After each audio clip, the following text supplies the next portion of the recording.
Attorney General of the United States, he served for many years as an assistant United States attorney and as a United States attorney. So he understands and has served in the front lines of federal law enforcement. And he understands the challenges and the incredible privilege that it is to be a part of the mission to keep our communities and our country safe and free from violence and crime. So it is my privilege this morning to introduce to you today the 84th Attorney General of the United States, Jeff Sessions.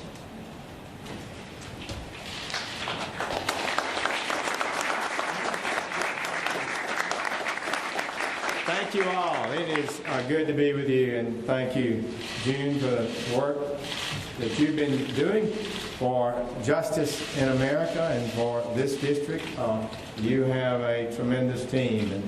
And the Southern District of New York is a great district. It has tremendous pride, professionalism, skill, determination, independence, they say.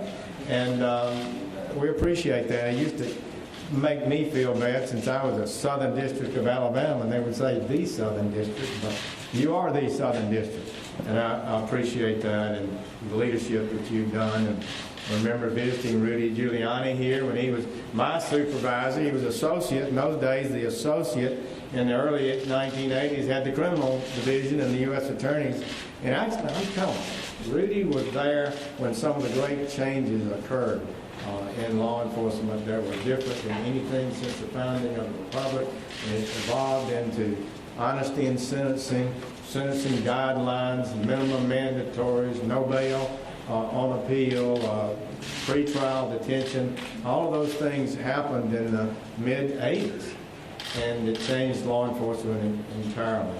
I want to particularly, June, express my commendation for your efforts on the Peter Gotti case and the kind of cases that have always been made here in this district. That's important work.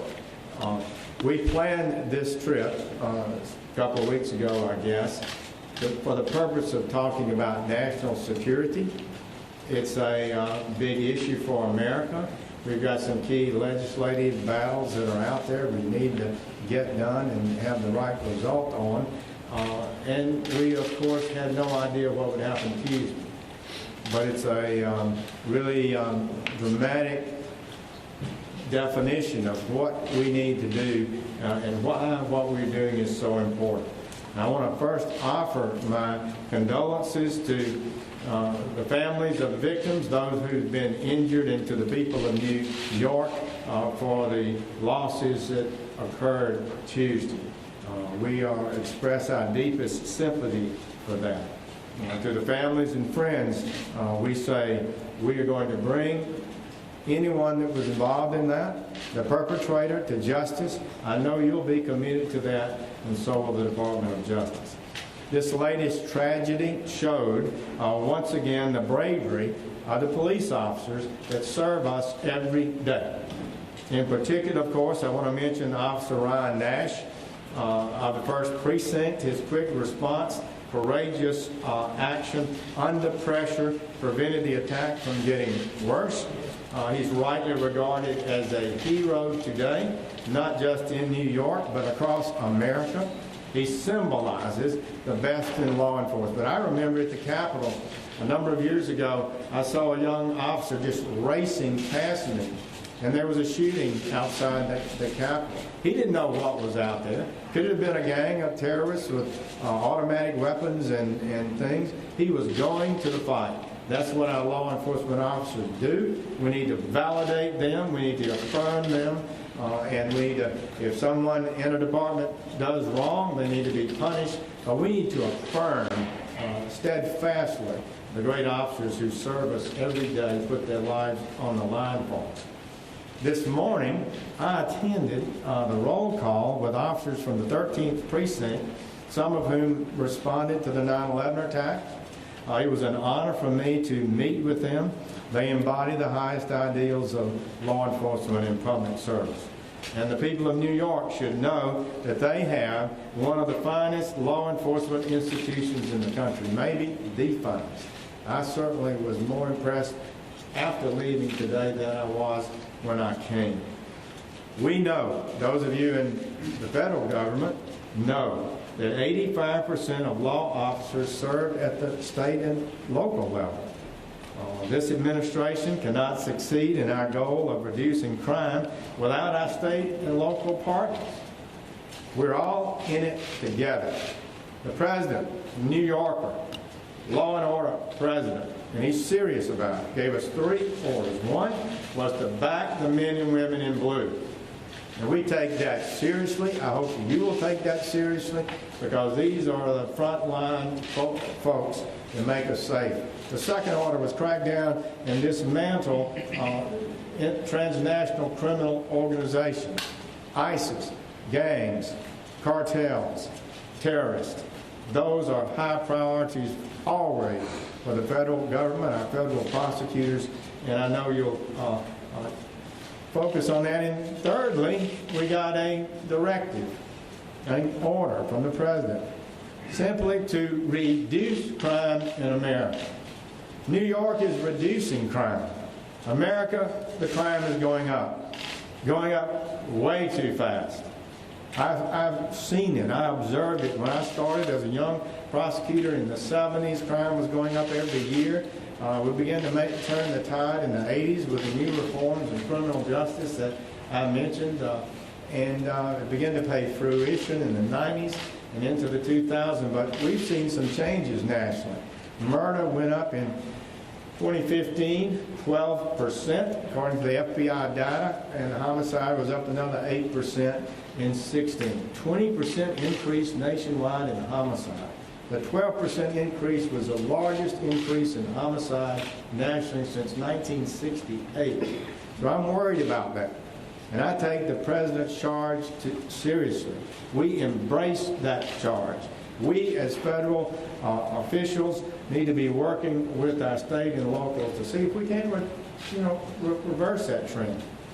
And the most important thing I think I learned today was a reaffirmation, friends, that if we do the right policies, we can impact crime. This is just a stunning development. How much New York has brought down certain violent crime incidents in this city, 3/4 maybe. And if we can do that, and they believe we can nationwide, we can begin to see us head in the right direction. So this week's deadly incident, the deadliest attack in New York since 9/11, is another reminder of the dangerous threats we face from radical Islamic terrorism and the kind of threats we're seeing nationwide. New Yorkers know firsthand that terrorists want nothing more than take away our most basic rights. The right to be safe, the most fundamental right. They aim to diminish our freedom and to constrict our lifestyles. And if it weren't for our troops, our intelligence community, and our law enforcement, the terrorists would be succeeding. Since 9/11, the Department of Justice has made fighting terrorism its top priority. Our goal is not to just catch terrorists, but to prevent them from striking. That was the entire discussion after 9/11 in the Judiciary Committee and the Armed Services Committee, both of which I was a member. That's what we talked about, and we do not want to forget that principle. And this fight against terrorism, we have gotten results. We have made progress. People in this room and around the country have made us safer. 3 days a week I meet with the FBI, and we talk about terrorism and threats to our country. So that's the focus of it, the classified briefing. I got to say that I have been amazed how effective our federal investigative agencies have been in preventing attacks. But if you look at it mathematically, you can see that we can't possibly identify all attacks in advance and stop them from occurring. Things that happened Tuesday. That's very, very difficult to do. But we have interdicted quite a number and made quite a good success on it.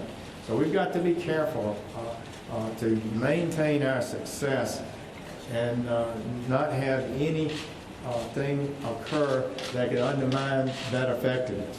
So last month, just to share some cases with you, a federal grand jury convicted Ahmad Rahimi for his role in the September 2016 Chelsea, New York City bombing. To the assistant attorneys who worked on this case, Emil Bo, is he here? Good. Andrew the Philippus, and Sean Crowley, and our federal and local law enforcement officers, thank you for your great work in that case. This department is proud of you. Also in October, the Department of Justice unsealed charges against 3 men plotting to carry out an ISIS-inspired terrorist attack in this city. These cases are being prosecuted by attorneys in the Southern District. And just this week, Mustafa Al Ayman, a Libyan national, charged with participating in the 2012 Benghazi attacks. It was a great effort to put that together. He was apprehended overseas and is on his way to America to face justice. Terrorists should know this.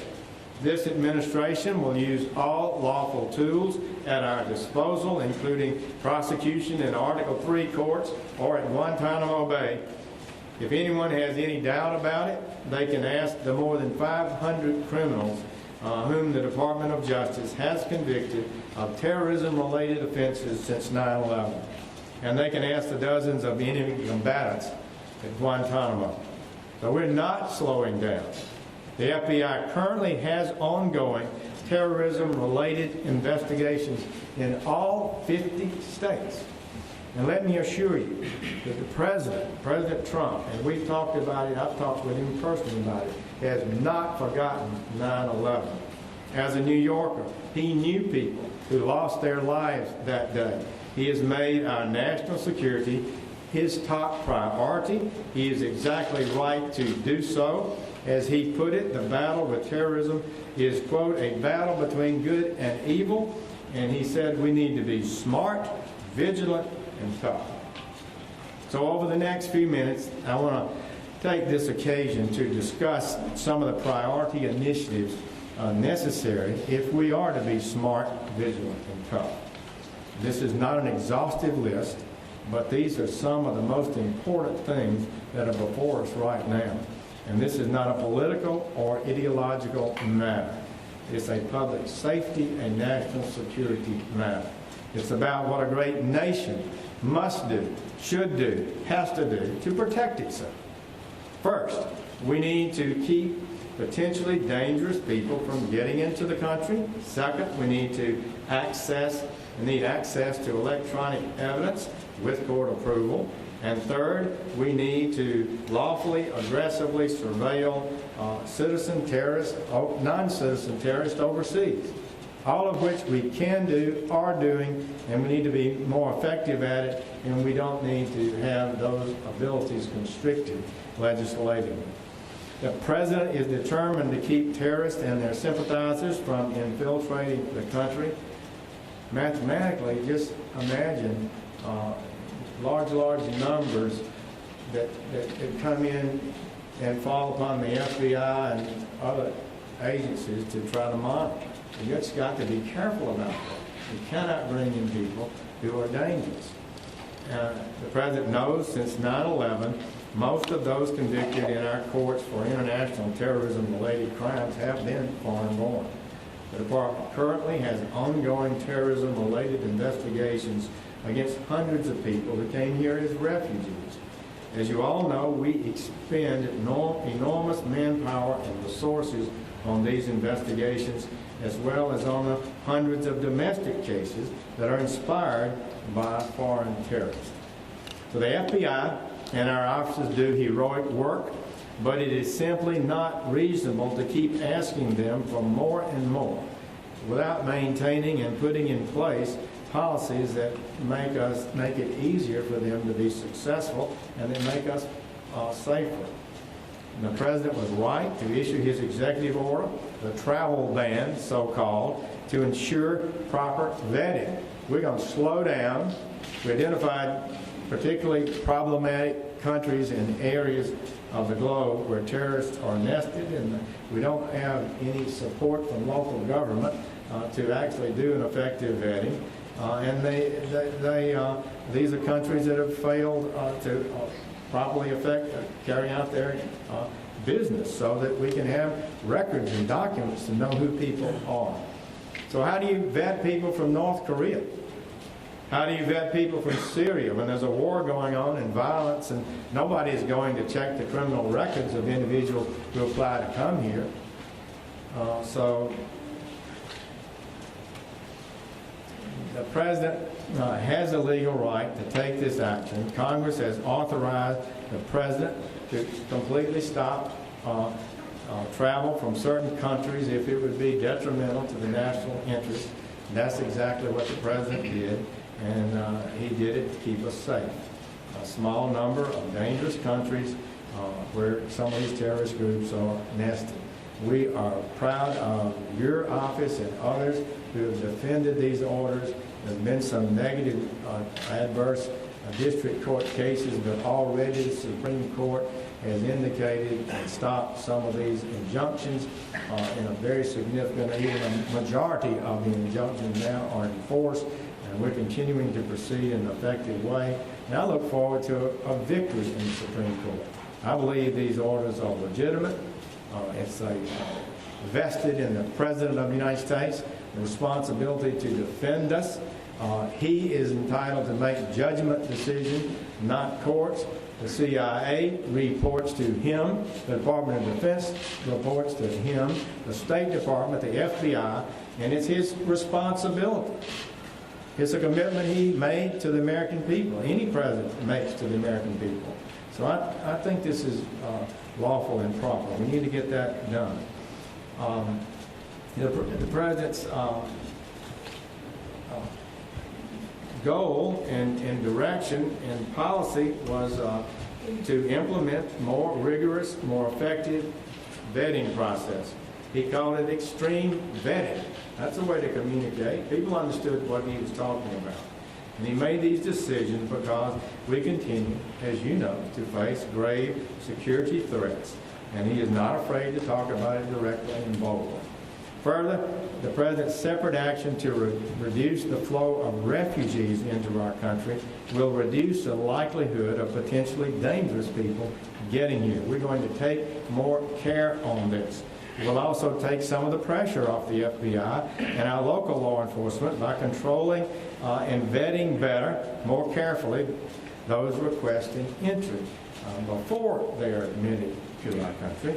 The President has also laid out a set of principles on immigration reform that will make us safer. First of all, by building the border wall there, and which impacts drugs as well as crime, and requiring legal status to get a job. And this plan would dramatically cut down on illegality in our system, and it would help us keep better track of who entered the country. And just as importantly, the plan would switch us to a merit-based immigration system. He would abolish the diversity visa lottery, replace something I have advocated for over a decade, which I think makes no sense, and to replace it with a point-based system like is used in Canada and Australia. This is the best way to ensure our system is benefiting America, which it should do. We don't use random chance in college admissions, and we don't roll a die to hire people. By the same token, a lottery tells us nothing about who might be entering our country. So a merit-based system would be a boon to our economy and our wages. Of that I have no doubt, but it's not just an issue of economic security. It's an issue of national security. A merit-based system, by definition, would be safer than a lottery or even an extended family-based system. So we want the best and brightest in America. The President's plan is essential to protecting our national security while banning drunk drivers, fraudsters, gang members, and child abusers. So a bill to switch to a merit-based system has been introduced in Congress by Senator Tom Cotton and David Perdue. It's called the RAISE Act, I think would take us in the right direction and help our national security. We need to be aware that some people who come here radicalize after they come here. Just yesterday, the department unsealed an indictment of a Turkish man who was living as a legal permanent resident in New York. He left the United States to join ISIS and then used social media to recruit people in the United States, Europe, and Australia to join in the campaign of terrorism and hate. According to the indictment, the defendant allegedly urged on a suicide bomber in Iraq, and he boasted that he had sent 20,000 jihadists to ISIS territory. Today he's facing a potential life sentence.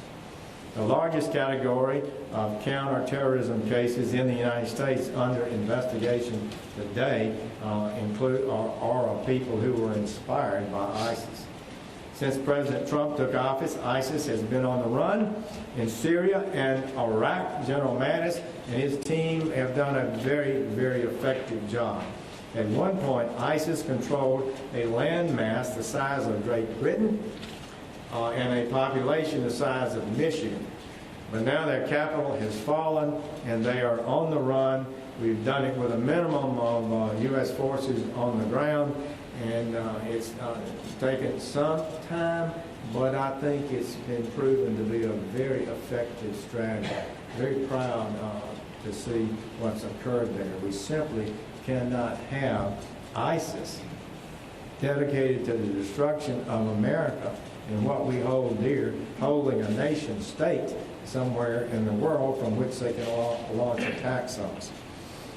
It's a matter of big importance. The number of Americans traveling to join ISIS has declined dramatically. It's not a winning cause. They're on the run. It's not something that I think should be very attractive to anybody who's subject to those kind of possible choices. But terrorist networks are becoming increasingly decentralized, harder to track. Terrorist groups increasingly use social networking sites to recruit new members and lone wolf attackers around the globe. They can use encrypted communication channels to plan their crimes, some of which can be carried out within a matter of hours. The Department of Justice recognizes that terrorist tactics are evolving, and we are adapting our own tactics to meet the challenge. We can never stand still. In this kind of world, they will adjust, and we must adjust too. Which brings us to the second point. To investigate terrorism, we will need access to electronic evidence that lawfully we can obtain. Too often, technology companies have not cooperated with law enforcement or even to comply with court orders sometimes. Over just the past year, the FBI was unable to open access to nearly 7,500 mobile devices that were submitted to their computer analytics response team for evaluation, even though there were court orders and legal authority to do so. That's the technological difficulty we're facing. We can only imagine what the consequences of not getting that information could have been. We know, for example, that terrorists who targeted an event in Garland, Texas in 2015 sent more than 100 instant messages to a terrorist overseas just on the morning of the attack. What we don't know, however, is what he said, because those messages are encrypted. This failure to get encrypted information in a timely manner causes law enforcement to waste even more valuable time and resources, and it could have potentially deadly consequences. A third item that our counterterrorism efforts need is a related matter. It's the ability to surveil overseas for intelligence purposes, something we've been doing steadily for decades, I guess, since the ability to surveil ever developed. Our legal ability to do this has never been seriously challenged. The Fourth Amendment does not apply to non-citizens abroad. It's just that simple. But the law that authorizes us to do this, Section 702, that effectuates it, really, of the Foreign Intelligence Surveillance Act, is scheduled to expire in just 59 days. It was put in there with an expiration date to see how it was going and required a reaffirmation. So I'm calling today on Congress to reauthorize Section 702. It is critical to what we do. It is proven effective. In 2009, the FBI stopped Najibullah Zazi, an Afghan national, from executing his plans to bomb the New York City subway system, just a few miles from where we are right now. He made explosive and drove over the George Washington Bridge. But thanks to intelligence lawfully gathered under this law, he was prevented from carrying out the attack. Today, with the international terrorist threat decentralized and increasingly online, it is more important than ever that we have this capability. Frequently, terrorists abroad fighting against this country are in contact with other terrorists in the United States, planning how to conduct their attacks. This is the key to prevention of attacks on our country. We want to stop these terrorist attacks before they occur.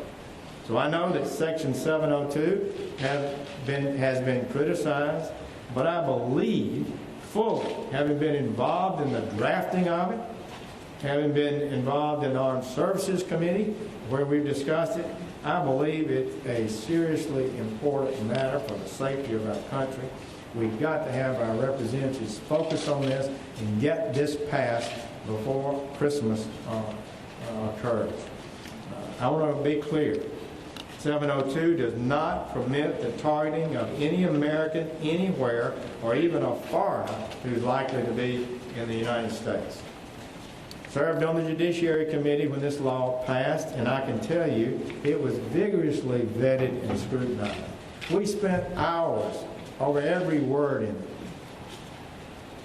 it. It passed with nearly 70 votes in the Senate and nearly 300 votes in the House of Representatives. In 2012, Congress reauthorized it with an even larger vote. Both times it was completely bipartisan, and every court that has examined it has found it to be lawful. It is the most closely monitored law in the nation's history.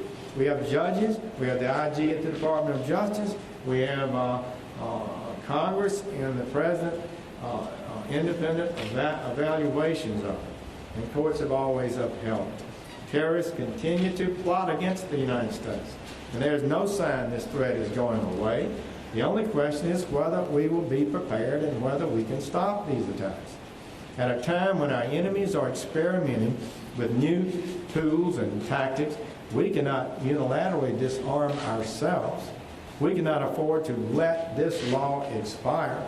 And so I respectfully, urgently call upon Congress to once again reauthorize this law and ensure that our intelligence community does not lose this tool, and ensure that we don't go backwards in the war against terrorism. In law enforcement, we're always adapting to the challenges of the moment. We're always trying to hit a moving target, but we can get results, and people in this room have proven that. You have done fabulous work. So I'm confident that if we take these steps that I've outlined today, we work with our state and local law enforcement partners, we will rise to meet whatever challenges face us in the future, and we will keep the American people safe as we are charged with the responsibility to do. Thank you all for what you do. God bless you, and I look forward to working together in the future. Thank you.